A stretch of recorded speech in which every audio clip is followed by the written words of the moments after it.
The new Brexit Secretary, Dominic Raab. He said he's relaxed about there being no deal. So let's find out what that means. Dominic Raab, welcome. Are you really relaxed about no deal? Well, look, we're obviously aiming to get the very best deal we can on trade, security and all of those other areas. We've made really good progress this week, and as you know, I've been out to see Michel Barnier, and I'll go out again next week. So those negotiations are going, and that's what we're planning for. But I think any responsible government would have to make sure you've got the planning and the preparations in place in the event of the negotiations not reaching a positive outcome, and that's what we're doing. So a lot of people watching will be thinking, well, what does that mean? Can I just show you, first of all, a graph produced by the IMF about the effect of a WTO rules exit, or no deal, as it were, on different European economies? Here it is. And so there we get all the different... the Finnish are barely affected. All these European economies see a decline in their GDP. Everybody does, except for Britain and Ireland, where it's a really dramatic decline. Ireland falls by nearly 4% and we fall by 4%. Looking at that kind of graph, do you accept that analysis by the IMF? Well, look, there's been all sorts of analysis done. The Bank of England has produced some analysis which show that it wouldn't be the best outcome for either side, but it would in material way aspects be worse for the EU side. But let's just be very clear about this. I'm striving every sinew with our department, with Michel Barnier, who I think is a man that wants to do a deal with us. Tremendous pressures on his side to get the best deal.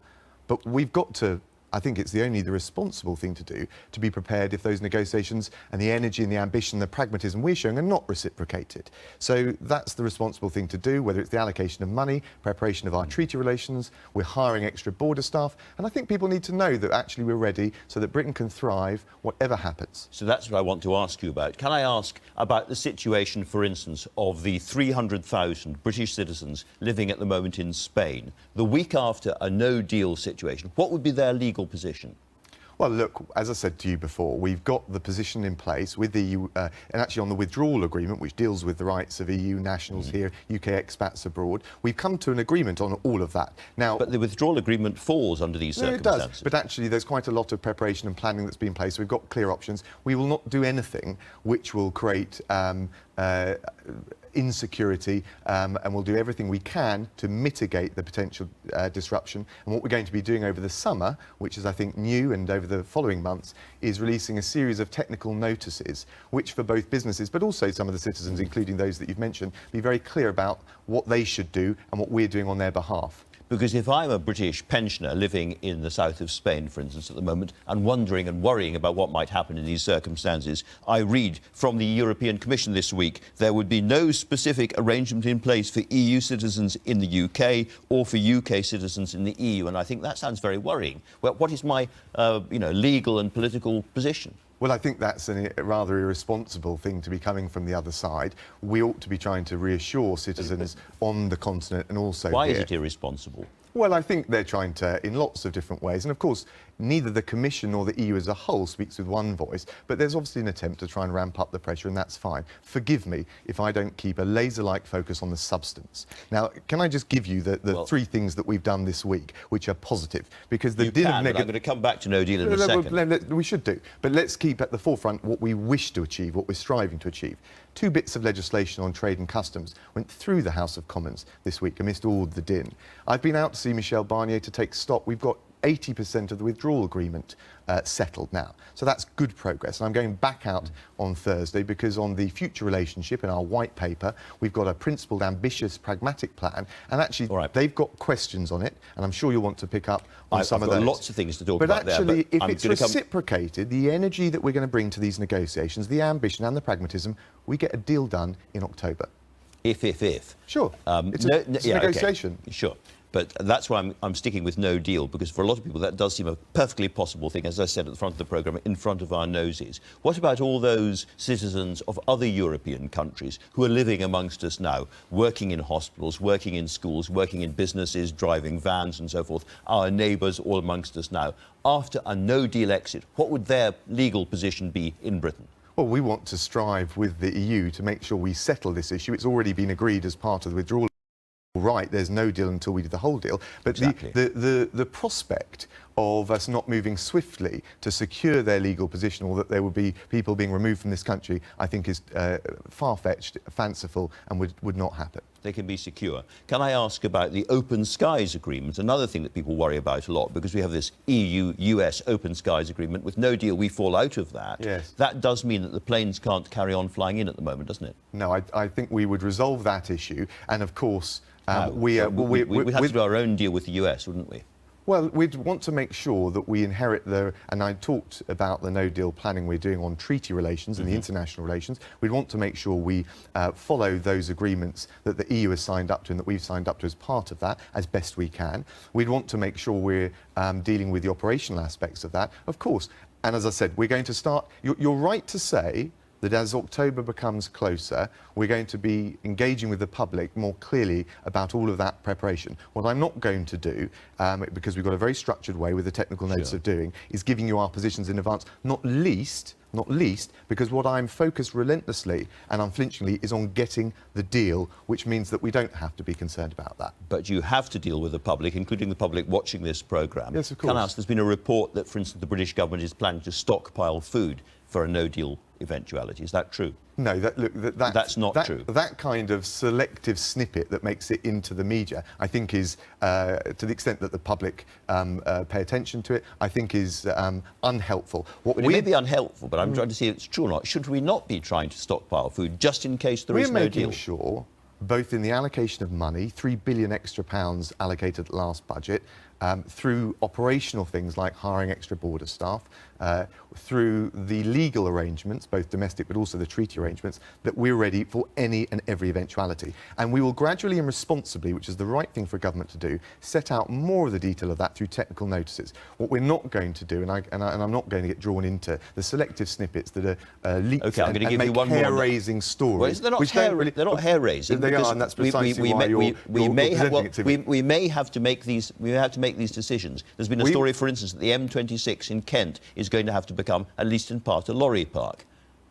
Well, no, but of course, if we have no deal, we want to make sure that we're prepared at the border with the knock-on effects that would have if, on the EU side, they take the worst-case scenario approach, which is, frankly, irrational. I'm confident we won't get there, but even if we did, we will have the planning in place, the preparation in place, the operational matters in place, from the infrastructure to the planning laws, to deal with that. Because we're going to need lots of lorry parks and sheds and lots of planning and customs officers. And really, my main question to you is, are we actually ready for this? Because we need to be, because it might happen. All of that planning is underway from every aspect, to the infrastructure, to the legal position, to make sure we're ready for no deal and Britain thrives, whatever the outcome of these negotiations. But let's also just remind viewers, with our white paper, with the negotiations in Brussels, we're striving to get the best deal. And I'm confident that with goodwill on the other side, with the detail, with the ambition we've shown, we get that deal done. Well, I'm glad you raised the white paper, because I'm coming to it now. The big argument this week seems to have been over the customs proposals.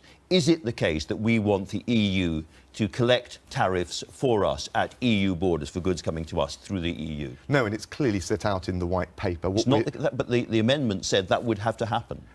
No, that's not quite right. What we've got is a system of remittance, so that when businesses come in, depending on where the destination of the goods is for consumption, they can pay the no tariff or the lowest tariff, and if then subsequently there needs to be a remittance or a reallocation, we've got the mechanism and the formula in place with our EU partners. Let's also be clear, and this is set out in the white paper, under our proposals, up to 96% of goods coming across the border would pay no tariff or would pay the correct tariff up front. So it's a small but significant question of how you allocate and remit after the event. And we've got the detail of that in place. Can I read you just a sentence, one sentence only from the white paper, which says the UK is not proposing that the EU applies the UK's tariffs and trade policy at its border for goods intended for the UK. Is that still true? So what we are saying is that there will be reciprocal arrangements. Is that still true? Sorry, there'll be reciprocal arrangements, but the point is that it's the remittance, the repayment after the event, if the incorrect tariff has been paid. Both the formula for that and also the mechanism for allocating the payments in practice, that will be by mutual agreement between us and the EU. But it's not about the upfront levying of tariffs. That's just a misunderstanding. I asked you whether that was true because that is, of course, the clause which has been overturned with an alternative clause during the hoo-ha in the House of Commons you referred to. No, that's not quite right. That's not quite right, Andrew. Just because the amendment is entirely consistent with the reciprocal arrangements envisaged by the White Paper. And I've made that clear to... So you're not worried about that? Because No. Michel Barnier has said that he's worried about these kind of arrangements. And he says, he asks the question in a classically kind of polite French way. He says, are these proposals applicable without additional complexity or additional bureaucracy? Brexit cannot be and will not be a justification for creating additional bureaucracy. Oh, and we agree on that. And actually, it's quite useful that Michel Barnier is engaging on the White Paper and the substance and asking questions. And that's why I'm going to be back out there on Thursday to give some assurance and make sure we've got the technical arrangements that will need to be reciprocally agreed between us to make it effective. And of course, look, this is an unprecedented situation. We're coming out with innovative proposals. We need to work together. But actually, the fact that Michel Barnier is not blowing it out the water but asking questions is a good positive sign. That's what we negotiate on.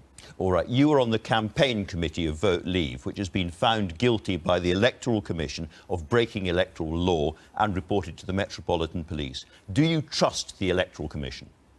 Look, I think the right authorities, and yes, I think the right authorities need to look at any of those issues. You don't think the Electoral Commission is politically biased? Look, I'm not getting into all of that. We've got the rule of law and I respect it. And there's been a report out in the papers today about whether actually the government's campaigning was correct. I think the referendum was a once-in-a-lifetime moment. I think that the Electoral Commission should, of course, review and investigate all of those individual aspects. I wasn't involved with any of the decisions. You've got no complaints about that. And in terms of MPs, including Tory MPs who want, members of Vote Leave to come and answer questions in the House of Commons, as the Observer reports today, do you think they've got a point? People like Dominic Cummings should come in and tell MPs exactly what was going on and explain themselves to the House of Commons? Well, I think certainly the Select Committee in the normal way should review and scrutinise every aspect, and that's for Dominic Cummings to decide.